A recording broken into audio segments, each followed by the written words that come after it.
Society के हित चिंतक, शुभचिंतक, सभी हितैषी, यहाँ पर हम लोग पीपल्स वुमेन एजुकेशन सोसाइटी की ओर से स्कूल निर्माण की तरफ काम कर रहे हैं और स्कूल निर्माण की तरफ हमने पहला कदम बढ़ाया है। और पीपल वुमेन्स एजुकेशन सोसाइटी का यहाँ पर हम सर्वसाधारण सभा के तौर पर यहाँ हमने बैठक आयोजित किया, मीटिंग आयोजित किया, जिस मीटिंग में आप सभी लोगों का तहे दिल से स्वागत है। इसमें सबसे पहली बात तो यह है कि हम जो प्रोग्राम करने जा रहे हैं इसके संबंध में हमको जानना जरूरी है कि हम आखिर क्या करने जा रहे हैं और क्या प्रोग्राम है। कुछ लोगों को जानकारी है, बहुतांश लोगों को जानकारी है, लेकिन हो सकता है कि अगर कुछ बहुत कम लोगों को अगर जानकारी नहीं है तो उनको जानकारी लेना यह उनका पहला अधिकार है। इसलिए मैं चाहूँगा कि सबसे पहले मैं उस प्रोग्राम को रखूँ कि आखिर हम क्या करने जा रहे हैं, क्योंकि स्कूल तो बना रहे हैं लेकिन हम क्यों बना रहे हैं, बहुत सारे हमारे सामने सवाल है। तो सबसे पहले हम इस पर चर्चाएं करते हैं। तो इसमें चर्चा में पहले मुद्दा ये है कि हम ये देख लेते हैं कि भारत में शिक्षा की वर्तमान स्थिति क्या है। जो जिस वर्तमान परिस्थिति में हम जी रहे हैं, इस वर्तमान परिस्थिति में आज की शिक्षा की परिस्थिति क्या है, तो इस पर हम थोड़ा सा नज़र डालते हैं। तो शिक्षा की परिस्थिति में ऐसा है कि आज शिक्षा जो है वो पूरी तरह से बाजार के अधीन है, पूरी तरह से प्राइवेटलाइजेशन हो चुका है। जिस जमाने में हम लोग सभी लोग पढ़ते थे उस जमाने में सरकारी शिक्षा होती थी, सरकारी स्कूलें होते थे। उन सरकारी स्कूलों में हम लोग पढ़ते थे और उस गांव का पटेल का लड़का रहे या उसका पटेल का नौकर का लड़का रहे, वो दोनों एक ही साथ एक ही स्कूल में पढ़ते थे और उसमें पढ़ाने वाला एक ही टीचर पढ़ाता था। फिर भी उसमें क्या होता था कि जो होशियार बच्चा रहता था वो आगे निकल जाता था और मान लो अगर कोई पढ़ने लिखने में अच्छा नहीं है वो पीछे छूट जाता था।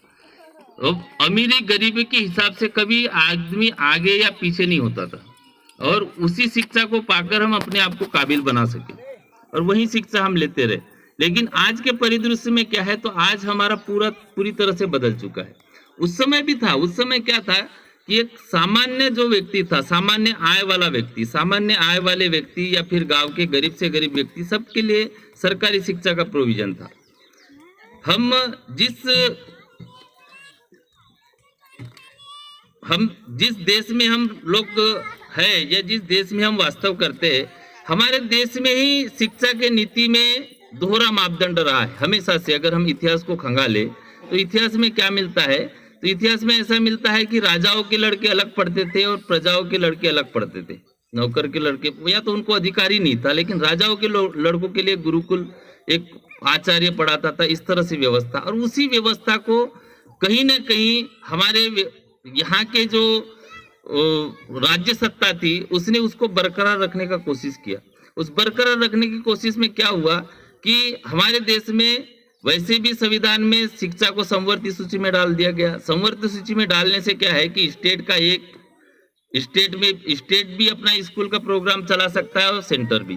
तो उस तरह से हमारे देश में पिछले समय में दो स्कूलें थी, एक सेंट्रल स्कूल और एक स्टेट बोर्ड स्कूल। तो हम जिसमें पढ़ते थे वो स्टेट बोर्ड स्कूल होती थी और जो बहुत ज्यादा अमीर लोग हैं या फिर सेंट्रल गवर्नमेंट के जहां जहां प्रोजेक्ट है वहां पर एक सेंट्रल स्कूल होता था। ऐसे दो ही स्कूल होती थी और दोनों स्कूल में लोग पढ़ते थे।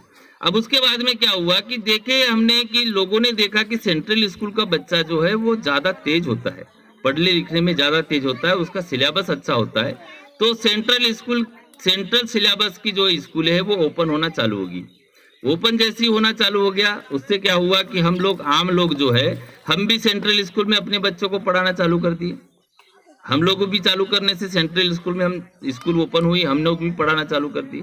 उसके बाद में उन लोगों ने देखा कि जो लोग पहले सेंट्रल स्कूल में पढ़ाते थे अब उन लोगों ने सोचा कि भाई वो भी आ गया तो हमको कुछ बेटर करना चाहिए। क्योंकि हर एक माँ बाप क्या सोचता है कि मेरे बच्चे दूसरे के बच्चे से अपेक्षा आगे चले जाए, हर एक माँ बाप चाहते। कि मेरा बच्चा इतना टैलेंट रहे, इतना होशियार रहे और मैं उसके लिए कुछ भी कर सकूं, तो मेरा बच्चा हमेशा आगे रहना चाहिए। तो उसको आगे आगे जाने की सोचता है। वो अगर देश में व्यवस्था नहीं हो तो फॉरेन में भेजेगा, अमेरिका भेजेगा, इंग्लैंड भेजेगा, लेकिन वो पीछे नहीं रखना चाहता। अब इसी तरह से क्या हुआ कि जब सीबीएसई बोर्ड में जब बच्चे पहुंच गए, तो फिर हमारे देश में दूसरा बोर्ड आ गया, ICSE board, international syllabus. International syllabus के भी स्कूल ओपन चालू हो गया। तो उसके बाद में अभी फिलहाल में हमारे देश में और एक बोर्ड आ गया, आईबी बोर्ड। तो इस तरह से हमारे देश में फिलहाल में 4 बोर्ड चल रहे। स्टेट बोर्ड, 28 स्टेट है तो 28 स्टेटों के 28 स्टेट बोर्ड। उसके बाद में सीबीएसई बोर्ड जो सेंट्रल गवर्नमेंट चलाता है। उसके बाद में आईसीएसई बोर्ड जो इंटरनेशनल बोर्ड है। और उसके बाद और एक बोर्ड आईबी बोर्ड जो इंटरनेशनल बोर्ड है, कैम्ब्रिज यूनिवर्सिटी चलाता है। तो इस तरह से हमारे देश में 4 बोर्ड से शिक्षा दी जाती है, पहली से लेकर 12वीं तक, जिसको हम बेसिक शिक्षा बोलते हैं। पहली से लेकर 12वीं तक हमारे देश में 4 बोर्ड से शिक्षा दी जाती है। ये एक मामला हो गया। दूसरा मैटर ऐसा है कि पूरी तरह से शिक्षा को प्राइवेट कर दिया गया या प्राइवेट में ढकेल दिया गया। सरकारी शिक्षा जो है वो नाम मात्र के, सरकारी स्कूलें नाम मात्र। अगर हम देखें तो हम किसी भी आदमी का ये इच्छा नहीं होता है कि वो अपने बच्चों को सरकारी स्कूल में डाले, बिल्कुल नहीं चाहता है। वो अपने बच्चों को प्राइवेट स्कूलों में डालना चाहता है, क्योंकि प्राइवेट का पूरा जाल बुना हुआ है। अब उसमें भी प्राइवेट स्कूलों में क्या होता है कि वहां पर जो उनके फैसिलिटीज के अनुसार उसमें भेद है। कोई आपको सीबीएसई बोर्ड की जो स्कूल है, साल की 10,000 रुपए फीस से लेकर आपको 10 लाख फीस तक की स्कूल मिल जाएगी सीबीएसई बोर्ड की। आईसीएसई बोर्ड की भी वैसे ही मिलेगी। मतलब फैसिलिटीज के अनुसार फिर उसमें और भेद हो गया। तो उसमें से हम क्या करते हैं कि हमको जो जरूरत की है, हमारी क्षमता के अनुसार, हमारी आय कितनी है, हमारी जरूरत कितनी है, उसके अनुसार हम अपनी बच्चों के लिए स्कूल चूज करते हैं। मान लो अगर हम कोई बड़ी सिटी में है तो बड़ी सिटी में 10,000 से लेकर 1 लाख तक की स्कूल मिल जाएगी। अब हम अपनी क्षमता के अनुसार अपने बच्चों के लिए स्कूल चुनते। ये दूसरा भेद हो गया। एक तो सीबीएसई बोर्ड में हो गया, ये दूसरा भेद हो गया। तीसरा क्या हो रहा है हमारे साथ में कि हम अपने बच्चों को चलो मान लेते हैं कि कहीं हम पढ़ाने के लिए भेज दिए कि हम किसी स्कूल में, उसने बोला कि चलो 50,000 फीस है, हमने उस 50,000 फीस देके अपने बच्चों का एडमिशन करा दिए। एडमिशन करा देने के बाद में क्या हो रहा है कि हमको लगता है कि हमारा बच्चा मैथमेटिक्स में कमजोर है या इंग्लिश में कमजोर है या किसी साइंस में कमजोर है, तो हमको लगता है कि वो कमजोर नहीं होना चाहिए। तो हमने स्कूल में 50,000 फीस बोला, हमने तो वहां भर दिया। अब वो वहाँ स्कूल में एडमिशन के लिए भी हमको लाइन में खड़ा रहना पड़ता है। हम बड़े आसानी से एडमिशन नहीं मिलता, फिर भी हम एडमिशन ले लेते हैं। एडमिशन लेने के बाद में फिर हम क्या करते हैं कि हम ट्यूशन लगा लेते हैं, बच्चों की हम प्राइवेट ट्यूशन भी लगाते हैं। अब हमने 3 सब्जेक्ट की अगर ट्यूशन लगा दिए तो 3 सब्जेक्ट का वो बोलेगा कि 15,000 या 20,000, तो हमने साल का 15 से 20,000 वो हमारा एक्स्ट्रा खर्चा आता है। ऐसा टोटल मिलाकर हमको 70,000 रुपये पड़ा। हमने 50,000 स्कूल का फीस भर दिए, हमने 20,000 का ट्यूशन लगा दिए। अब इससे फर्क क्या हो रहा है कि हमने ट्यूशन लगाया, स्कूल में भी एडमिशन किया। इसका मतलब ये है कि हमने एक ही चीज को बच्चों को 2 बार पढ़ाया। हमने स्कूल में भी वही चीज पढ़ाया जाता है, ट्यूशन में भी वही चीज पढ़ाया जाता है। मतलब एक ही चीज को हम 2 बार पढ़ा रहे हैं, एक ही चीज को पढ़ाने के लिए हम 2 बार खर्चा कर रहे हैं, है ना।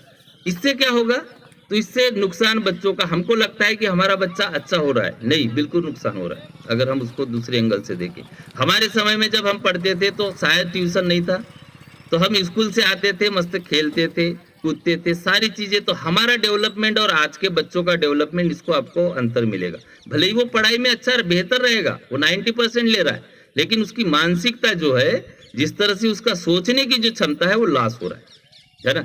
ये हमारे सामने एक दिक्कत है। दूसरा बात क्या है कि हमने स्कूल में फीस भी दे दिया, ट्यूशन भी लगा दिया। इससे क्या होगा कि हमारा बच्चा अच्छा परसेंटेज लाएगा। तो हम सिर्फ देखते हैं कि हमारे बच्चे के परसेंटेज होना चाहिए। चलो मान लेते हैं कि हमारे बच्चे ने 90% ले लिया। अगर हमारे बच्चे ने 12वीं में 90% ले लिया या 95% ले लिया, अब उसको MBBS करना है, डॉक्टर बनना है या कोई इंजीनियर बनना है, तो क्या कोई एडमिशन देगा? नहीं देगा। उसके 95% होने दो, 100% होने दो, तो भी उसको एडमिशन नहीं देगा। तो उसके 90 या 100% से कोई मतलब है? कोई मतलब नहीं है। फिर उसके बाद में अगर हमको उसको डॉक्टर बनाना है तो फिर हमको और कोचिंग लगाना है, और से हमको उसको कोचिंग लगाना है। तो फिर कोचिंग का कम से कम 3 लाख से लेकर 5 लाख तक कोचिंग का खर्चा आएगा। अगर हमको नीट करवाना है तो नीट की कोचिंग लगाएंगे, IIT करवाना है तो IIT JEE का कोचिंग लगाएंगे। फिर उसका फीस 3 लाख से कम 2 लाख में भी मिल जाएगा, 2 लाख से 5 लाख तक का उसका फीस आएगा। अब वो फीस भरने के लिए हमारे पास फिर पैसा नहीं होता है, तो हम माँ बाप क्या करते हैं कि हम लोन ले लेते हैं, हम उसके लिए लोन ले लेते हैं और लोन लेके हम उसको कोचिंग कराते हैं। एक बार कोचिंग कराने के बाद में जरूरी नहीं कि वो बच्चा हमारा सक्सेस होगा, क्योंकि किसी भी कोचिंग क्लासेस का, किसी भी कोचिंग इंस्टीट्यूट का रिजल्ट पकड़ लो आप, 10% से ज्यादा उसका सक्सेस रेट नहीं है। 10% से ज्यादा सक्सेस रेट नहीं मिलेगा। इसका मतलब 10% लोग सक्सेस होंगे, 90% फेल होंगे। फिर वो बच्चा हमारा रिपीट करता है कोचिंग को। तो इस तरह से हम रिपीट करने में और खर्चा करते हैं। अगर हम टोटल अगर इसको लगा ले तो पहली से लेकर अगर हम 12वीं तक सिर्फ मिनिमम हम सिर्फ शिक्षा का ही, बेसिक शिक्षा का ही अगर हम खर्चा लगा ले तो कम से कम 10 से 12 लाख रुपए खर्चा आएगा, यूनिफॉर्म वगैरह सब पकड़ के, है ना। और अगर कोचिंग का खर्चा लगा ले तो उसमें फिर 5 लाख से 10 लाख भी आ सकता है। तो इस तरह से एक बच्चे का हमारा कम से कम 20 लाख खर्चा आ रहा है। अगर हमारे पास 2 बच्चे हैं तो हमारे पास 40 लाख का खर्चा आएगा। अगर हम सर्वसामान्य, हम सब नौकरी वाले पैसे वाले लोग हैं, हम नौकरी करके अगर हम अपने बच्चों को अगर हम पढ़ाना चाहेंगे या कुछ करना चाहेंगे तो क्या हम सारी जिंदगी भर नौकरी करके 40 लाख रुपए बचा लेंगे? नहीं बचाएंगे। अगर हम बचा भी लिए तो हम सारा पैसा उसका एजुकेशन में खर्चा कर रहे हैं। अब वो एजुकेशन में खर्चा करके हमने उसको लायक तो बना लिया। अब अगर वो लायक बन गया या कोई जॉब उसने पकड़ लिया तो ठीक है, अगर बेरोजगार रहा तो हमारा जो उसके पीछे जो इफोर्ट है वो भी चला गया, हमने जो कमाया वो भी हो गया, और उसके बाद भी हमारा बच्चा आके वहीं पर खड़ा हो जाएगा जहां से हमने स्टार्ट किया था, है ना। तो पढ़ लिख लेने के बाद में भी हमारे पास में कोई सुविधा नहीं बचती, क्योंकि इस तरह का सिस्टम बनाया गया है। इस तरह का सिस्टम बनाया गया कि हमको पूरी तरह से शिक्षा के माध्यम से निचोड़ दिया जा रहा है ना। और हम उसमें नहीं समझते, हम सिर्फ एक ही बात समझते हैं कि नहीं, उस स्कूल में हमारा बच्चे का एडमिशन हो गया मतलब हम निश्चिंत। बहुत सारे लोग देखो जो फेमस स्कूल होते हैं उसके लिए वो अपना जुगाड़ लगाते हैं कि वो उस स्कूल में मेरे बच्चे का एडमिशन हो जाए। ये यहाँ का फिलहाल का समस्या है, ठीक है। अब दूसरी बात इसमें और क्या होता है कि मान लो अगर कोई प्रोफेशनल एजुकेशन में हमारा बच्चा चला भी गया तो उसके बाद में उसको प्रोफेशनल एजुकेशन करने के लिए फिर से लोन लेना पड़ता है। वो बच्चे के नाम पर हम फिर लोन लेते हैं। एक तो पहले से कोचिंग के नाम पर हमने फीस ले लिए, हमने कर्जा ले लिए। अभी प्रोफेशनल को ट्रेनिंग के दौरान प्रोफेशनल एजुकेशन के लिए फिर से हमने लोन ले लिया बच्चे के नाम पर। मतलब बच्चा भी कर्जदार हो गया, हम भी कर्जदार हो गए। ये परिस्थिति, और जॉब की उतनी उपलब्धता नहीं है, उस तरह से नहीं है। अब दूसरी बात ऐसा है कि भाई कोई भी काम, अगर कोई भी जॉब करना है या कुछ भी करना है तो क्वालिटी ये मस्ट है, और कॉम्पिटिटिव के क्षेत्र में आपको टॉप करना है। मतलब कॉम्पिटिटिव का जमाना है, मतलब कंपटीशन में आपको रहना है, चाहे आप डॉक्टर बनना हो, इंजीनियर बनना हो, कुछ भी बनना हो। अब कंपटीशन में क्या होता है कि मान लो हमारे बच्चे को हमने CBSE बोर्ड से पढ़ाया, हमने अच्छे से पढ़ाया, हमने पहली क्लास से लेकर 12वीं तक जो जो फैसिलिटीज थी हर एक फैसिलिटीज दिया, और उसके बाद में हमारा बच्चा बोल रहा है कि मुझे डॉक्टर बनना है, तो ठीक है, हमने डॉक्टर के लिए उसको कोचिंग भी दे दी, सारी चीज दे दी। अब ये सारी चीजें होने के बाद में उसको नीट की, जबकि उसने 12वीं में 90% लिया हो, लेकिन नीट की एग्जाम पास करने के लिए उसको बहुत भारी दिक्कतों का सामना करना